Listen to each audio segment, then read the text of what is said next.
गौरांग। राधा वल्लभ श्री। राधे राधे महाराज जी। महाराज जी, मेरा प्रमाद और आलस मुझे मतलब सुधारना है महाराज जी, ये मैं कैसे सुधारूं? सुधारना है तो पहले भोजन सुधारो। यदि हमारा भोजन ठीक होगा और संग ठीक होगा तो हम सब सुधार सकते हैं। भोजन में प्याज लहसुन ये घोर तमोगुण पैदा करता है, और जो जहाँ मांसवादी बनता है वहाँ की रोटी दाल भी खाना वैसी बुद्धि को भ्रष्ट कर देना है। तो भोजन यदि संभाल पाओ तो प्रमाद को भी संभाल लोगे और आलस्य को भी संभाल लोगे। भोजन संभालो। भोजन को पहले अधिक भोजन मत करो, सात्विक भोजन करो, थोड़ा करो, मतलब जितने से काम चल जाए।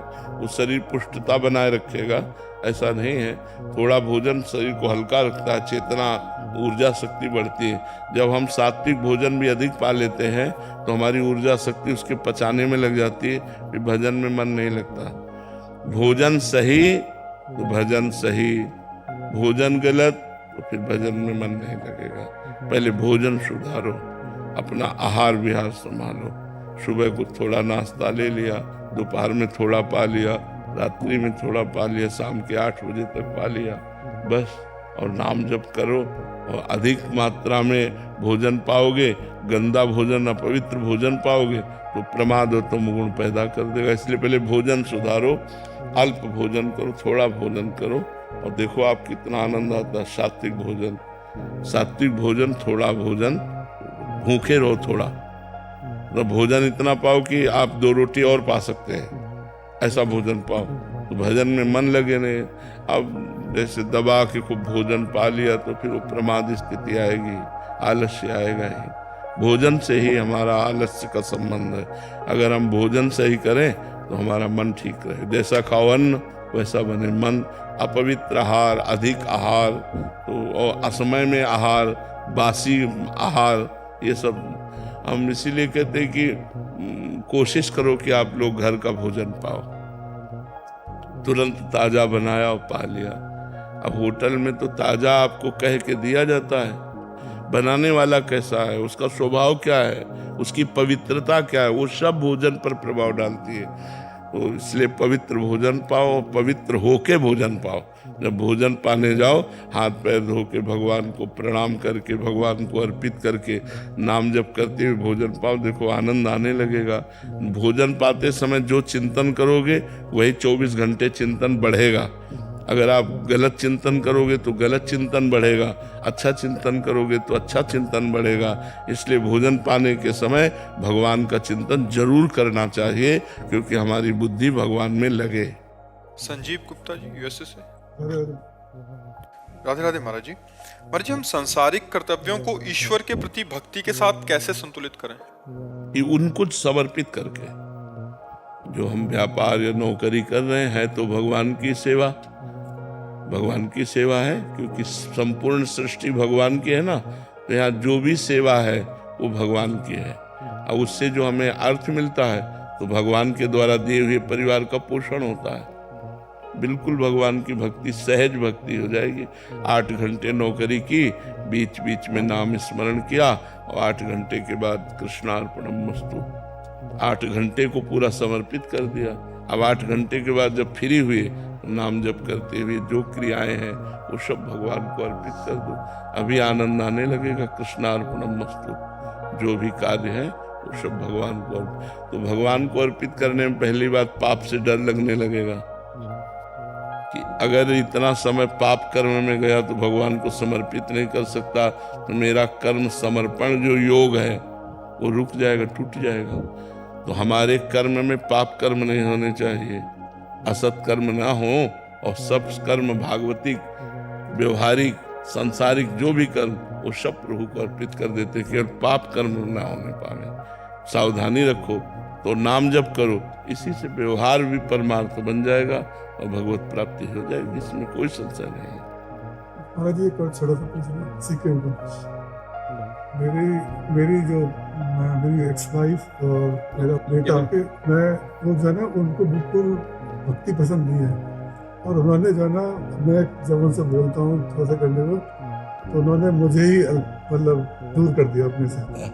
तो समझ में नहीं आती कि एक तो मैं भक्ति कर रहा हूँ, ऊपर से ऐसा हो रहा है। माया तो दूर कर ही देगी जब भक्ति करोगे तो ही। माया और भक्ति आपस में थोड़ा सा लाग डांट रखती है। माया और भक्ति, जब माया की तरफ चलोगे, एक शराब पीता था, बहुत गलत आचरण करता था, गंदा आदमी था, तो हमने उसे कहा, अरे तुम नीच आचरण करते हो, तुम्हें शर्म नहीं आती? ऐसे ऐसे ऐसे ऐसे काफी देर सर झुका बैठा रहा। तो कहा, आज के बाद कसम खाता हूं, मर चाहे जाऊं, कभी न पीऊंगा, न कभी कुछ खाऊंगा, न कोई गलत आचरण करूंगा।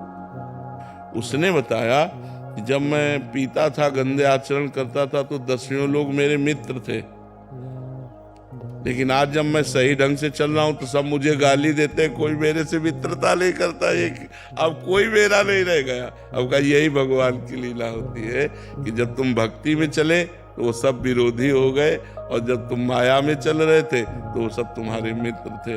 तो हमें लगता है हमें सद आचरण नहीं छोड़ने चाहिए, हमें भक्ति नहीं छोड़ना चाहिए। उनको भी प्यार दुलार करो यथोचित, लेकिन भक्ति न छोड़ देना कि हमने भक्ति की तो परिवार रूस गया, तो परिवार तो ऐसे भी छूटेगा, आज नहीं तो कल। शरीर छूटेगा तो परिवार छूटेगा कि नहीं? तो भगवान का भजन न छोड़ना, ये बात अंदर अंदर भगवान का भजन करना। लच्छी राम जी हैदराबाद से। राधे राधे महाराज जी। गुरुदेव, मन हमेशा भविष्य की इच्छाएं, कल्पनाएं, आत्म संदेह और कुछ बड़ा पाने की बेचैनी में उलझा रहता है। कृपया मार्गदर्शन करें कि मैं इस चंचल मन को कैसे शांत करूं और पूर्ण रूप से वर्तमान में जीऊं। वैसे सबका मन जो है बड़ा बनने की चाह रखता है, नहीं रखता? सबका मन, किसी का भी मन। किसी से पूछो, तुम छोटा बनना चाहते हो क्या? तो सब बड़ा बनना चाहते हैं। मतलब अगर वो डकैत है तो वो भी बड़ा डकैत बनना चाहता है। बुरा आदमी है तो बहुत बुरा बनना चाहता है। क्यों? ऐसा क्यों? क्योंकि हम बहुत बड़े के बच्चे हैं। भगवान सबसे बड़े हैं ना, हम भगवान के अंश हैं। तो हम जिस दिशा में जाना चाहते हैं उस दिशा में सबसे बड़ा बनना चाहते हैं, क्योंकि भगवान सबसे बड़े हैं। तो हम सबसे बड़े के अंश हैं, तो हमारे अंदर यही बात रहती है। केवल मन भविष्य की ही चिंता नहीं करता, भूत की बातों का भी चिंतन करता है, नहीं करता? बीती हुई बातों का चिंतन और व्यर्थ बातों का भी चिंतन करता है। ये भूत, भविष्य और व्यर्थ, 3 बातों में ये हमको बर्बाद किए हुए हैं। जो वर्तमान में हमारा समय सार्थक जाना चाहिए, ये वर्तमान की चिंता नहीं करता। ये भूत भविष्य की बातों में लग करके हमारे वर्तमान को नष्ट कर देता है। हम वर्तमान को यदि संभालें तो हमारा भूत भी पवित्र हो जाएगा और भविष्य भी उज्जवल हो जाएगा। वर्तमान संभालना, हम धर्म पूर्वक कार्य कर रहे हैं और राधा राधा नाम जप कर रहे हैं, कोई पाप नहीं कर रहे हैं। आज वर्तमान में, अभी हर समय हमारे लिए वर्तमान ही तो रहेगा ना, वर्तमान वर्तमान वर्तमान। तो वर्तमान में हम कोई पाप ना करें, वर्तमान में जो कार्य करें वो धर्म पूर्वक करें और नाम जप करें, पवित्र भोजन पावें, कोई नशा न करें, कोई बेविचार न करें। तो आप जो बड़ा बनना चाहते हो सबसे बड़े बन जाओगे। भगवान के भक्त से बढ़कर के कोई पदवी है क्या जिसके पीछे भगवान डोले? जहां मेरा भक्त चरण रखे वहां रखूं मैं हाथ, और पीछे पीछे मैं चलूं कभी न छाड़ूं साथ। भगवान ऐसा कहते हैं। निरपेक्षम मुनिम शांतम निर्वैरम समदर्शनम अनुब्रजाम्यहम नित्यम पूये यत्यंग रेणु भी। जो निरपेक्ष हैं, सदैव मेरा मनन करते हैं, शांत हैं, कोई द्वंद्व उनको अशांत नहीं कर पाता, समदर्शी हैं, किसी से वैर नहीं करते, ऐसे भक्तों के पीछे पीछे मैं डोलता हूँ, उनकी चरण रज मेरे ऊपर पड़ जाए। इतना भगवान सम्मान करते हैं भक्त का। जब स्वयं भगवान करते हैं तो इससे बड़ा कौन हुआ? तो सबसे बड़ा कौन? भक्त, क्योंकि भगवान स्वयं अपने भक्त का सम्मान करते हैं। देखो अर्जुन जी ऊंचे में बैठे और भगवान नीचे बैठे। जहां अर्जुन जी के पैर हैं वहां भगवान का आसन है। सारथी का आसन कहाँ होता है? रथी के जूतों के पास, क्योंकि वो जैसे बैठा है ना तो उसके पैर की पादुका जहां होती वहीं सारथी को बैठे रहेंगे। है कौन? ध्येयम सदा परिभवग्नम अभीष्ट दोहम तीर्थास्पदम शिवविरंचनुतम शरण्यम प्रत्यार्थिहम प्रणतपाल भवाब्धिपोतम वंदे महापुरुष ते चरणारविंदम। इतने बड़े महापुरुष भगवान श्री कृष्ण जिसकी शिव ब्रह्मादि चरण वंदना करते हैं, वो अपने भक्त के चरण के पास बैठे भक्त को ऊंचा बैठा ले। इससे बड़ा सम्मान का क्या हो सकता है कि स्वयं भगवान नीचे बैठे, अर्जुन जी ऊपर बैठे।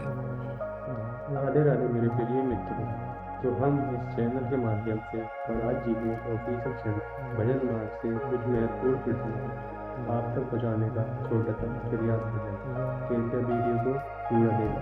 मैं आशा करता हूँ कि आप मेरे तन राधा नाम जाप का प्रयास कर रहे होंगे और अपने जीवन में कुछ बदलाव देख रहे होंगे। राधा वल्लभ श्री हरिवंश राधे।